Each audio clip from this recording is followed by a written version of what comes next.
Hello everyone and welcome to an incredible game from round 5 of this year's FIDE Candidates Tournament. I didn't cover it at the time it was played, I was otherwise engaged, but I feel that now we had a rest day, I should definitely cover it before the start of round 8, before the start of the second half of the tournament. So it's Praggnanandhaa versus Jan Nepomniachtchi, and it features the Petrov defense. You've seen in the round 7 in the previous video that I've made how Jan played against Hikaru. Hikaru surprised him. Jan burned a lot of time, but in the end, he was well. It was just a draw pretty much the entire game. And Praggnanandhaa really has immaculate preparation. He is seconded by Peter Sviller, and they just surprise everyone, and they really do an outstanding job at it. Even the game that Gukesh lost, Prague really surprised Gukesh in that one. So let's just check it out. We do have a nice photo of this game, so let me just show you that. Where do I have it? Here, there it is. So this is from round 5. Sorry about that. Let me just make it a little bit smaller. There we go. All right. Yeah, these photos are really big. So there you have it.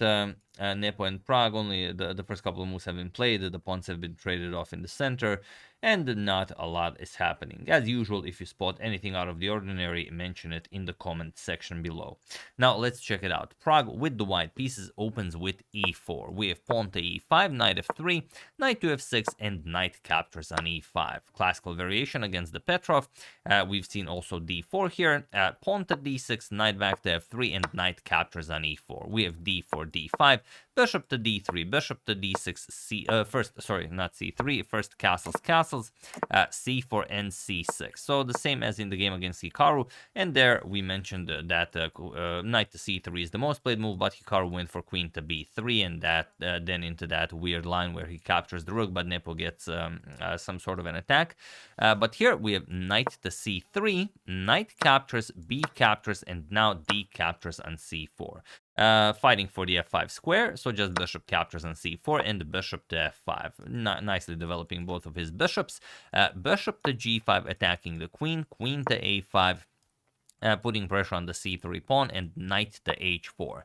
Now, this is a funny position as the queen can capture on c3, but the bishop on f5 is hanging. But also, if this bishop moves, then the bishop on g5 comes under attack. So here, bishop to e6 attacks the bishop on c4 and the bishop on g5. Bishop captures on e6, and now queen captures on g5. Again, all been played before, nothing new here. Both bishop and knight are hanging, but knight f3 comes with an attack on the queen.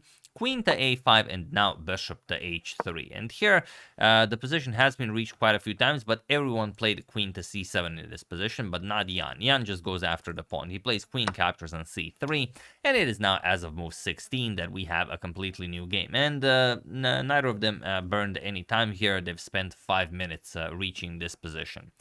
So okay, rook to b1, going after the b7 pawn, and pawn to b6. Just nicely defending. We have rook to b3, attacking the queen with some potential of maybe moving the knight and bringing the rook into the attack. But okay, for the moment, the bishop covers the g3 square.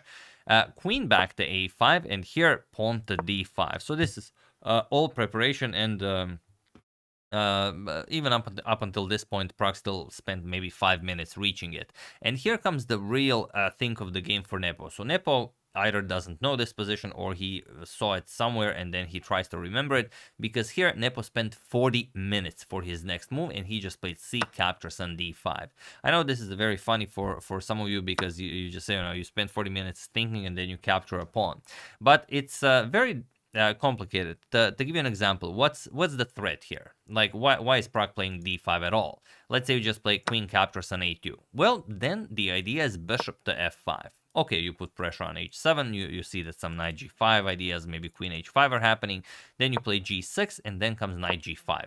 White completely ignores you, and what do you play here? If you capture just queen to h5 and you get checkmated, there's no stopping that. But if you play c captures on d5, then comes knight captures on f7. Absolutely disgusting. You could play rook captures, but then just bishop to e6. If you play king captures, then comes queen captures on d5 with check, for example, king g7 and bishop to b1.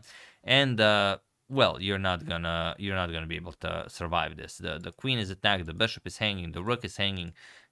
is just a terrible, terrible position. The rook can come to h3 to put more pressure on the black king side. This will be winning for white. So that's the idea behind pawn to d5 mostly. Now, you could either capture or maybe align the rook with the white queen, but then just rook to d3, and you're still going to have to capture, and we will probably get a similar position to the position that happened in the game. So after d5, c captures on d5 was played, and now knight to g5. Okay, the idea is queen h5 followed by queen captures on h7 checkmate, and this needs to be prevented somehow. Now again, what are your options here? Let's say you just go queen captures on a2. What do you play? Do you just go for queen to h5? Well, not really. If you go queen to h5 here, then queen to c2 defends h7, and it's still very much winning for white, but you will have to work for your meal. Here, the move is actually knight captures on f7. And now after, well, you can't really touch the knight. Bishop to e6 will come, but also the bishop on d6 is hanging. So let's say you save the bishop, knight to h6 check. And now you have to capture. If you go king to h8, then just queen captures on d5 with all sorts of smothered mate ideas. So let's say g captures, now queen to g4 check, king to h8, and queen to d4 with check. And that's it. King to g8, bishop to e6 with check, rook to f7 only move, and now rook to f3. And you resign here because really bad things will happen to you. So that's one way to do it. The other move you could consider is g6. You just stop queen h5 and you prevent any queen to c2, queen to d3 ideas. Why not g6? Well, g6 is actually very much playable, but then you have to calculate knight to e6. Look at how silly looking move. Let's say f captures, bishop captures with check, king g7, now bishop captures on d5. Again, all of these variations are possible mostly due to the undefended rook on a8. And now after knight c6, you'd much rather lose a knight than a rook. Let's say rook 8 to d8, and now rook to d3. Okay, it's equal material. Bishops are of the opposite color, but the black king is much less safe than the white king on g1. All in all, with perfect play is a draw, but yeah, just some of the variations that you have to calculate. So Nepo went for something similar. He played pawn to h6. Now, this prevents queen from coming to h5, but still the white queen will have access to the h7 square via the c2 and d3 squares. But first, Pragg plays knight captures on f7. Again, it is important to grab hold of this diagonal, and also to go for the undefended rook on a8. For the moment, the queen is still defending the d5 pawn, so that's not possible. But after king captures on f7, rook captures again is met with bishop to e6, and white will just be better here. So king captures, the only move good for Nepo, and now rook to d3. Much better than the forcing rook f3 check. If rook f3 check, king g8, and you trade here, let's say bishop e6 check, king will move, and bishop captures on d5. Okay, again, black will give back some material, captures, let's say rook to b8 and a4, and the game continues, still equal material, bishops are of opposite color, you know, it's going to be a draw. So Pragg keeps the tension, plays rook to d3, and now Nepo says, all right, I don't really have a good way of developing without giving back some material, so I might as well give up some material. He plays knight to d7. And okay, rook captures on d5, attacks the queen and the bishop, and now Nepo just plays knight to c5. He gives back the extra piece, although one could definitely consider bishop captures on h2. If you have to give back the piece, there's no reason not to do this. But that's why Nepo is an elite player, and we are not. He just goes knight to c5 and gives up the bishop without capturing that pawn on h2. Rook captures on d6, and now king to g2. So okay, he gives back material, he develops, the rooks are now connected, and he says, I don't really have anything to worry about here. And here we have queen to d5 check. This queen to d5 check is the first real move of the game where Pragg spent some 20 minutes. And the position becomes extremely complicated. And this is, king to h8. And this is now the position that we are going to discuss this game. This is the most important position of the game. And the position after king to h8 is winning for Praggnanandhaa. But, I mean, finding this is much, much harder than you would think. Even if you know the answer, and if you saw someone, show you some lines, it's still very, very difficult to comprehend. But just in case you haven't, feel free to pause the video and try to find the only winning move for Praggnanandhaa here while I give you a couple of seconds.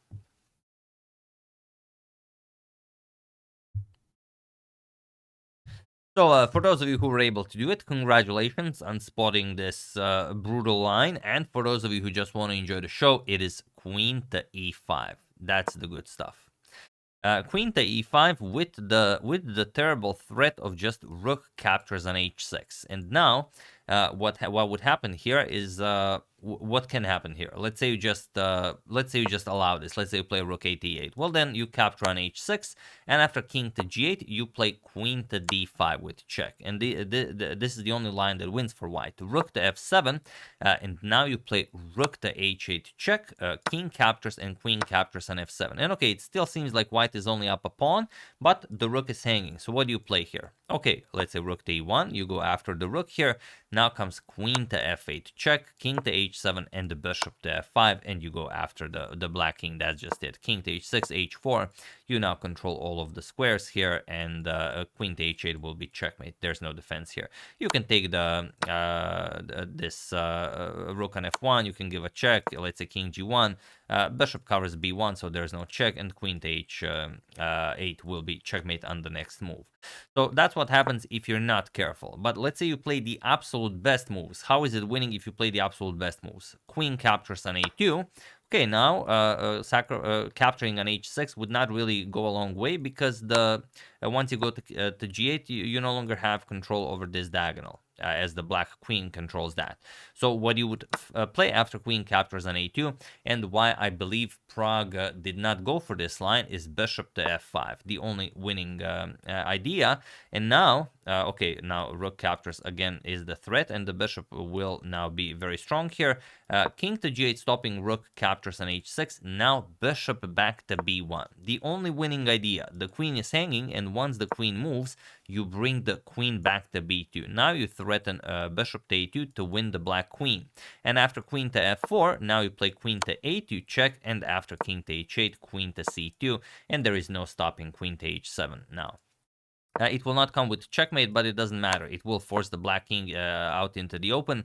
And after rook to g6, let's say rook to g8, defending on g7, now I play rook to e1. And now all of the squares around the black king have been taken. And let's say you go rook 8 to e8, you contest the rook on e1, bishop to a2 with check. And now you have to start giving up material. There are no squares for the king.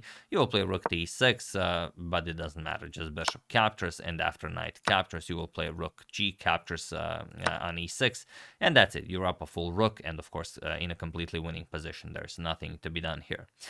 So after king to h8, queen to e5 was the way to go. And interestingly, Pragg does play it, but not in the correct move order. He played bishop to f5 first, which is the second move of the variation, and I'm pretty sure, of course, Pragg saw queen to e5. He just felt that bishop to f5 should be played sooner. But now he gives Nepo one move that allows him to survive the game, which is also incredibly important. So feel free to pause the video and find the move that saves the game for Nepo while I give you a couple of seconds.